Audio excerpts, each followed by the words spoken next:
Bills fan than breaking tables. Welcome to the More Than Breaking Tables podcast, a show about what really makes up the greatest fan base in the NFL. We're talking football with experts and fans from around the country. Here's your host and proud member of Bills Mafia, Connor Kobus. Hello, Bills fans, and welcome back to another episode of More Than Breaking Tables. Connor Kobus alongside my partner Pasquale Maggiore, and do we have a great episode for you today? The Bills responded in a big way following that tough loss to the Dolphins. It was the Josh Allen experience, the good, the bad, the ugly. 6 touchdowns, 2 picks, offense put up 44 points. Bills get the win. Pasquale, did you catch the game, your initial reaction? Yeah, let's not overpromise here, though, and let the listeners or the viewers think they're going to get some kind of broadcasting magic, though. We're just a couple of clowns talking about our response to the Bills game and how it went. So I just going to be a great show. I just don't want to give you any I don't want to give people any high expectations to expect like broadcasting magic or something here. You know what I'm saying? It'll be good. We'll be fine. Did you go to the game? I did. It was my birthday, so I went to the game last year when we played the Chiefs on my birthday weekend. This year it lined up perfectly. Sunday was my birthday. I'm like, I have to go to this game. Tailgate was great. It was a good team that we were playing in the Bucs. Very entertaining game. Bills got the win, and another Chiefs loss. The whole playoffs are shaken out in different ways, but ultimately we saw the offense with new weapons. Gabe Davis, McCole Hardman, Tyrell Shavers was out there. What did you think of the offense putting up 44? Well, happy belated birthday to you. I'm sorry I was not aware that it was your birthday this weekend. My apologies. I guess I'm not a very good co-host because of that. But I woke up on Sunday morning feeling like complete and total dog poop. So I went to the Ticketmaster app and I listed my tickets like a coward on Ticketmaster, and I did not go to the game on Sunday. Very disappointed in myself as I watched the game, saying to myself, I could have been there. The weather forecast wasn't that promising. Kind of the weird fall transition into winter weather. So, I'm just calling myself out to get started here because I sold my tickets. I was planning on selling the tickets for the Bengals game. Now I may have to hold on to those because once again, I sold the tickets to the Bucs game. So before we get started here, if you'd like to ridicule me, if you'd like to run me down, I'm going to give you about 30 seconds to do so.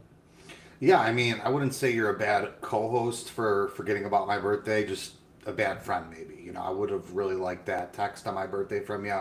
It's okay, just a birthday. But in all seriousness, it was a great game. I'm sorry that you missed out.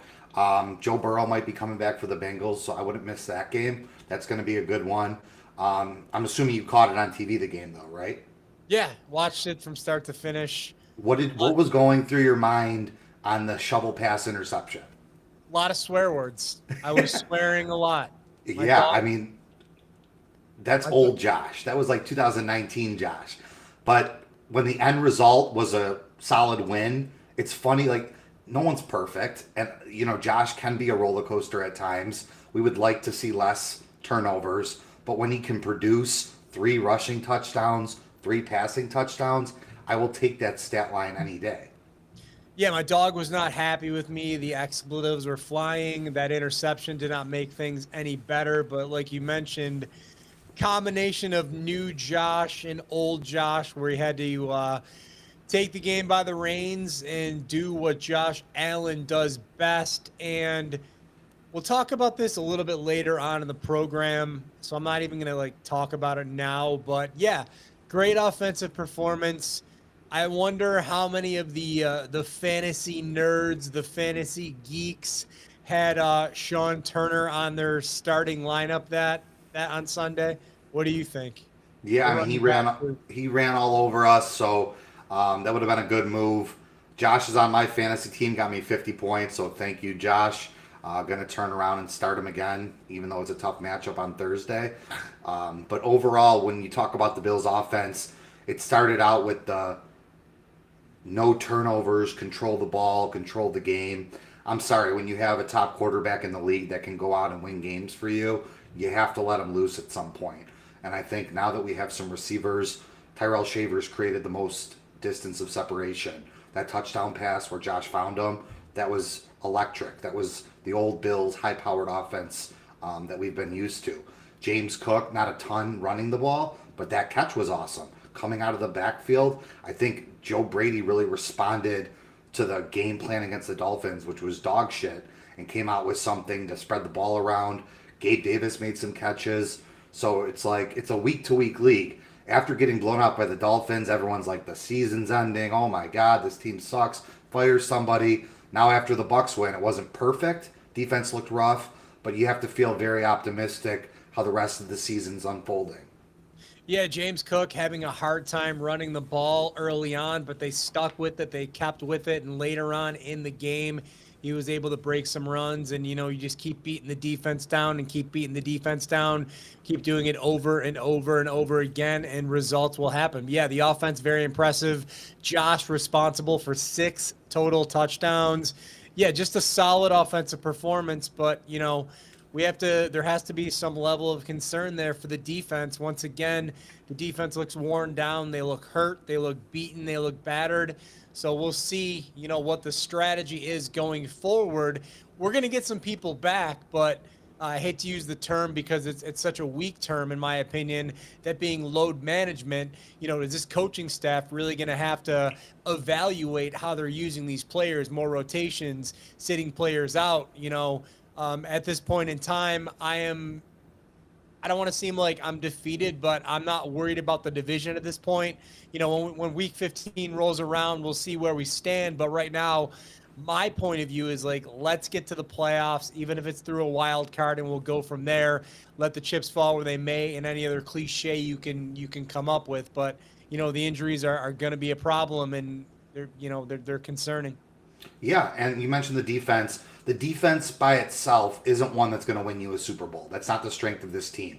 However, if they can make some splash plays, turnovers, make up where they need to in certain spots to get stops, like, you got to tip their hat that they held the Bucs to a field goal when Josh turned the ball over at the 6-yard line. That's huge. Cole Bishop had another timely interception on Baker Mayfield. So although it's like we're not going to become a better run defense overnight, that's going to be our Achilles heel for the rest of the year.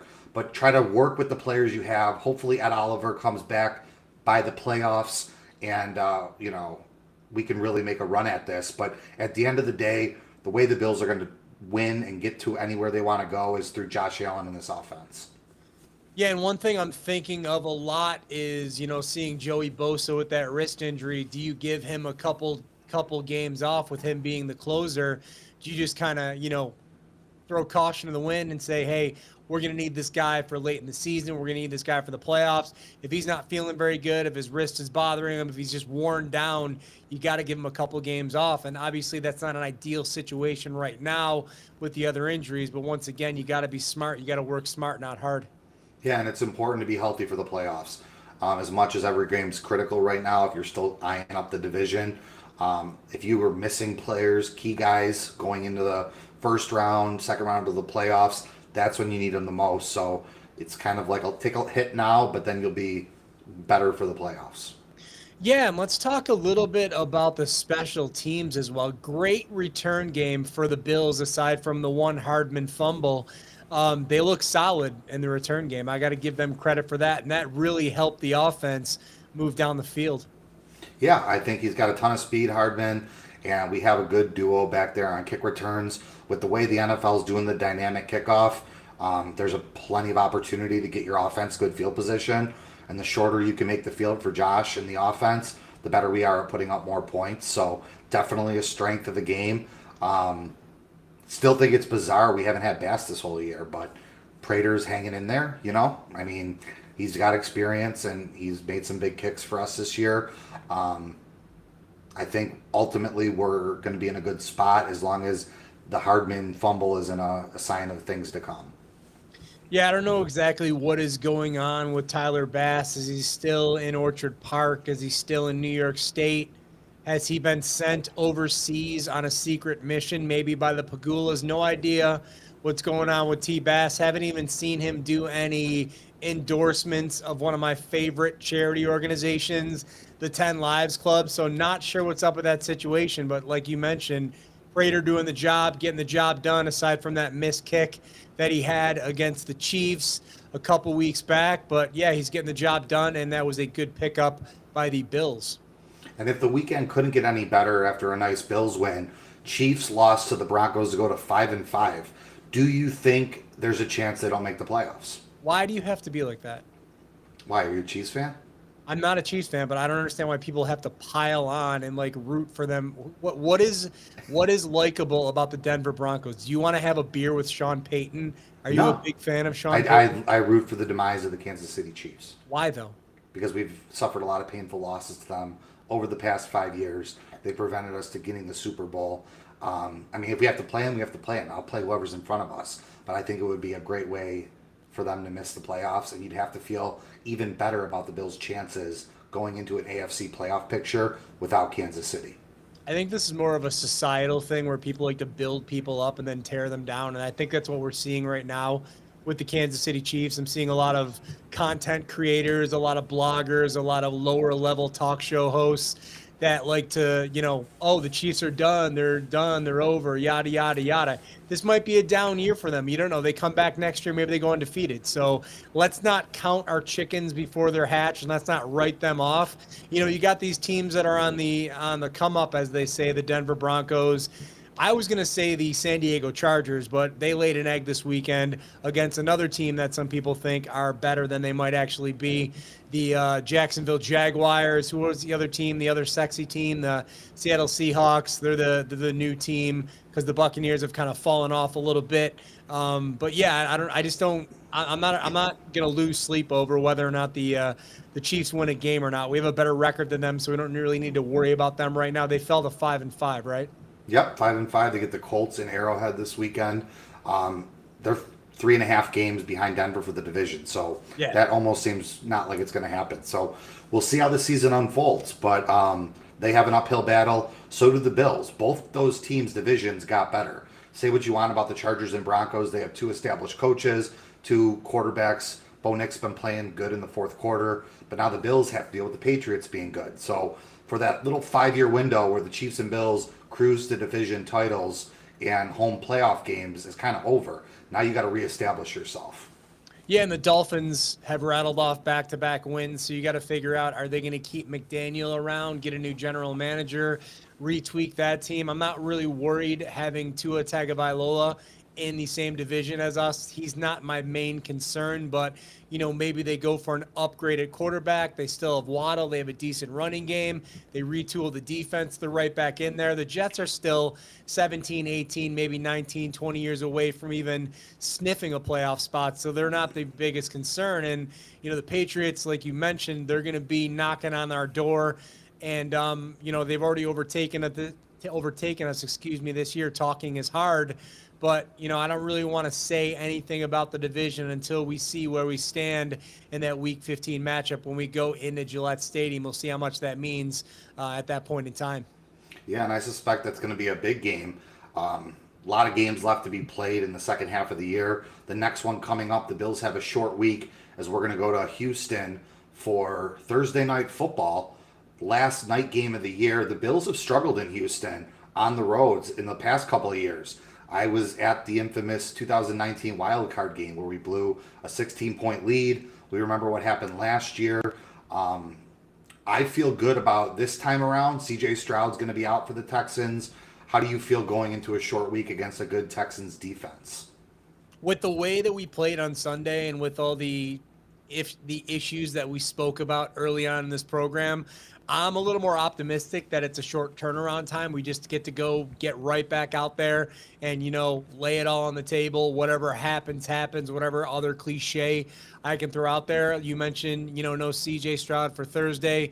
So, that gives us a good chance. But the Texans do have a very tough, very difficult defense to play against. So we'll see what kind of schemes Joe Brady schemes up for that defense. I saw Brian Dable was hanging out in the coordinator's box with Joe Brady. You could see him on the top shelf. I saw the top of his head, not top shelf, the top row. He was helping out, consulting the offense. So, we got 2 offensive coordinators going forward, and we'll see what they can come up with to challenge this Texans defense on Thursday. That's a real. He was in the booth with them. Now I'm just seeing if you're paying attention. Yeah, I know. I was paying attention. I'm like, wait a second. We were talking about this a week ago. Nice try. I would have been thrilled hearing that. I'd been like, maybe that was the reason we looked better, but nope, we're good. Joe Brady, came back with a good game plan against the Bucs, but he's going to have his hands full against this Texans defense. Josh had a terrible game last year against them. However, we seem to kind of turn the page on a new script for the offense. I'm excited to get them while we're playing hot. And we just got to stack wins and keep chasing the Patriots. Yeah, we talked about this on a previous program. That's one of those teams that gives Josh a hard time. The Jets defense gives Josh a hard time. Playing in Miami for at least a half gives Josh a hard time. So, hopefully Josh can rise above and get over that hump and get a victory this Thursday, propel us up to 8-3, and then whatever happens from there happens from there. We're heading to Pittsburgh on a pretty good roll. Yeah, I mean the schedule is gonna bring out the best of the Bills. We still have a game at home against Philly, the rematch with the Patriots. A lot of good games on the schedule, and we'll see how this season shakes out. I don't think the way the playoffs are formatted now is the way they're going to end. There's going to be a lot of movement. You got Baltimore finally coming back, which they didn't really look that good against Cleveland. I was kind of surprised. Sanders played, and Baltimore struggled to get that win. But it's a week-to-week league, and we'll have to see how things progress as the Bills head to Houston this Thursday. Yeah, and speaking of that Eagles game, we'll see how the NFC East shapes out. I mean, the Redskins have kind of fallen off. The Cowboys have a great offense, but their defense needs to come around. Then, of course, you got the Giants. Who really cares about the Giants, But Jameis Winston's a lot of fun to watch. He is, yeah. One of my favorite quarterbacks. He was great. I know we're not supposed to talk about wrestling on this program, but did you see the idiocy of Scadaboo last night on WWE Monday Night Raw? Oh, I thought that was funny. You didn't like it? Well, the guy's injured. Yeah, I know. You're getting paid millions of dollars to play a sport, and you're going to get involved with wrestlers on Monday Night Raw. That's just stupid. I hope somebody pulled him aside or had a conversation with him. Why would his teammates allow him to do that? Yeah, I mean, from his point of view, I know he's had the surgery on the ankle. He's struggling with not having football in his life because he can't play this season. Maybe not the best decision, but I don't think anyone was getting hurt in that scenario. He takes a smack in the mouth from Dominic Mysterio, and that ankle gets dislocated again. Then he's out for even longer. He's going to take a smack in the mouth and then dislocate his ankle? Yeah, because Dominic Mysterio is going to hit him so hard, he's going to go back, and he's going to twist his ankle. Oh. Agree you to ever disagree. smack somebody in the mouth? No? You not fight? Nothing? I'm not going to smack somebody. No. I saw the whole brawl. He was never going to break his ankle. I think you're way off on that one. It's okay. He should never have been in that situation. Yeah, probably spectating and just in the crowd, but, And the weird thing about it, too, is if you saw that, the Eagles were in the crowd as well. There was, 4 or 5 Philadelphia Eagles. There were Giants in the crowd. They were trying to get whoever they could to come up to this special edition, the John Cena edition of Monday Night Raw. So, why didn't the fight break out between the Eagles and the Giants? Then we'll really see what happens there. Yeah, and we'll never know. I'm kind of disappointed, though. No Mets were invited to that thing last night. No Pete Alonso, no Edwin Diaz, who are possibly both on their way out, but they still could have made an appearance wearing some blue and orange for the last time. Yeah, I would have definitely supported that. That would have been great. As we get down to a little bit of wrestling with John Cena's final match coming up on December 13th. We want to switch gears here. There was a big event in East Aurora with the debut of Touchdown, a HighMark story. Am I saying this right? I'm not really a HighMark guy, so I'll pitch it to you, and you can talk about the premiere that's going to be coming out this week, where you get to see Sean McDermott act. It's called Holiday Touchdown, A Bill's Love Story. So I got this clip. It's about 1:22. Let's listen to this on, and we'll react to it. You can't see it because I'm not gonna. Might be like a copyright thing, but let's listen to it right now.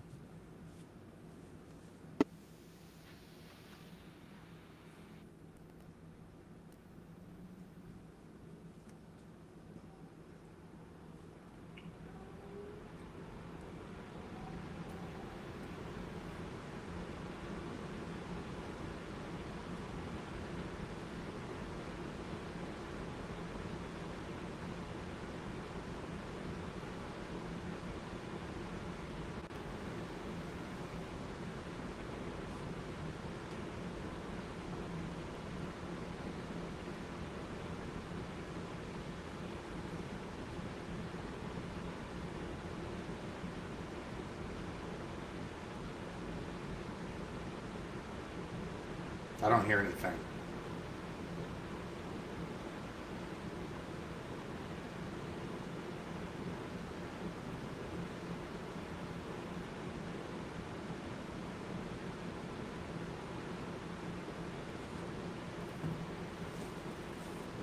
Yeah, so just by hearing that, just give me your initial hot take, your knee-jerk reaction to what you just heard. Yeah, so I was trying to talk to you during that. I didn't hear anything. Must have been Oh, you just didn't coming hear it? through. Nope. Oh, man, all right, never mind then.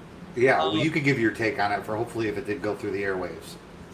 Yeah, it should have because I ran it through my boards here. So, yeah, I'm not really. I just by watching that, I really have no desire to see this film. Oh, yeah. I mean, I could tell by the previews. I'm already not a fan of Hallmark movies. It's going to be cheesy with some B to C list actors. I am good. Just like Hard Knocks, I was like, after a couple episodes, I will pass on this and just focus on the product on the field. Yeah, Joey Pants and Steve Sharippa from The Sopranos are in the movie, which kind of interests me. But then when they showed the other actors, I'm like, these people do not look like Bills fans. Like, I can't, I'm not going to, and then they show like Damar Hamlin and Deion Dawkins, which was cool. You know, they show Highmark Stadium, but I really have no desire, no interest to watch this film. Plus, I don't even know how I would find the Hallmark channel. Can I see this on Hulu? Can I go, do I have to go to YouTube TV and do a subscription? I'm not going to do another subscription service just to watch this film. Yeah, definitely. And I would assume there's some streaming, but I know it was a big deal. A ton of people gathered in East Aurora for the premiere. There was a parade. So, you know, hey, listen, I like celebrating that good stuff. Just not going to watch it. No, me neither. We talked about... Go ahead. Are you going to Pittsburgh for the Bills game? Do we talk about this? Thinking about it. Yeah, we'll see. I know that's Thanksgiving weekend, so... Yeah. I'm excited about the long break off of work. I took off Black Friday. They're going to have 3 games on Thanksgiving, a Black Friday game again. So college football Saturday, NFL on Sunday. It's going to be great. So still yet to determine if I'm going to go to that game. If Aaron Rodgers doesn't play, probably not. But we'll see. I was scoping out the ticket situation early on this week, and everything is looking where I was looking to sit was about like $200 to $300, maybe $400. As I mentioned, my experience in Charlotte a few weeks back, I spent $300 for, I think it was like 12 rows up, right on the 35, 40-ish yard line.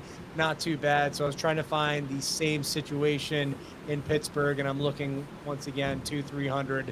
Possibly even $400. So I'm going to keep an eye on that. I would like to go down just because, you know, the Steelers are my fallback team. As you mentioned, if Aaron Rodgers is playing, kind of a big deal to go and see him once again. Last time I saw him, it was at Highmark Stadium. He was flat on his back when he played for the Packers. So, you know, if I see him again, as much as I like him and respect him, I do want to see him flat on his back once again.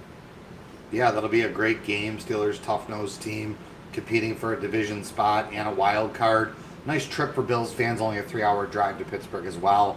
Still get that and get a trip to Cleveland. Not looking to go to that game at all, especially if it's going to be cold out in Cleveland.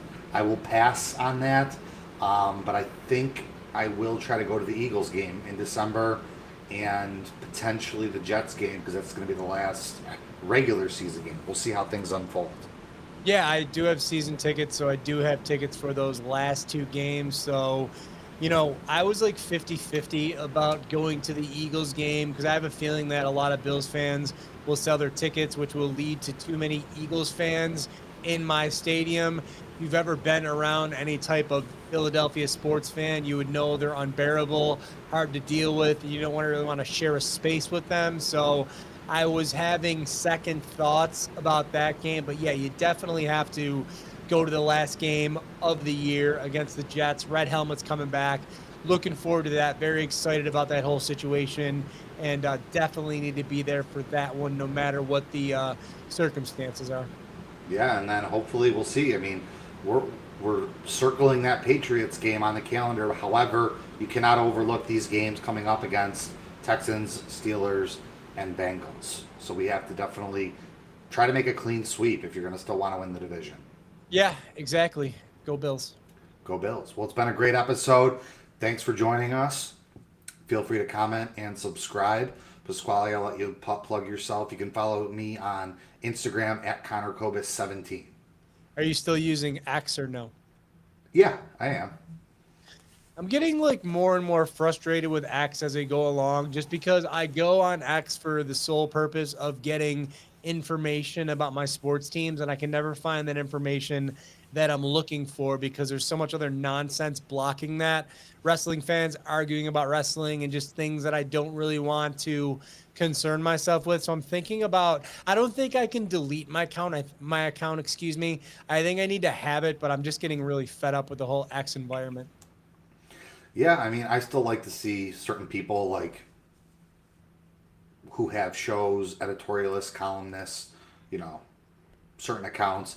There's certain people I get annoyed with, so I just block them, but, still go there for more information. Yeah, so my plug, this Sunday, we have a big wrestling event. It's called the Lumber City Rumble. It takes place at 4 o'clock at the Renaissance Club in North Tonawanda. That's located at 252 Vanderbilt Street in North Tonawanda. It's right by the North Tonawanda Police Station. If you want to get tickets to that, bcw-wny.com. We have a special discount for adult general admission tickets, holiday fan appreciation prices in effect. We're also looking for food donations for a local North Tonawanda Food Pantry, Pantry 383. So if you want to get some macaroni and cheese or peanut butter or jelly or tuna, or there's another item that they were asking for that I can't remember, but I'll post that information on my social media feed. You see my name right there. Add me as a friend on Facebook, and you can get me on Instagram at WNY Pasquale as well. And then if you find this on YouTube, please subscribe to the YouTube channel. It really does help us out a lot. If you're seeing this on Facebook, don't be afraid to leave a comment below. Tell us you love us. Tell us we suck, whatever you want to do. Just interact so more people can see what we have going on here. And we'll be back next week with even more of More Than Breaking Tables, right, Con Man? Yeah, we might break some tables, so you better just watch out. Yeah, I mean, we could. Never know how things turn out. Go Bills. All right, we'll talk to you again next week. Thank you, everybody.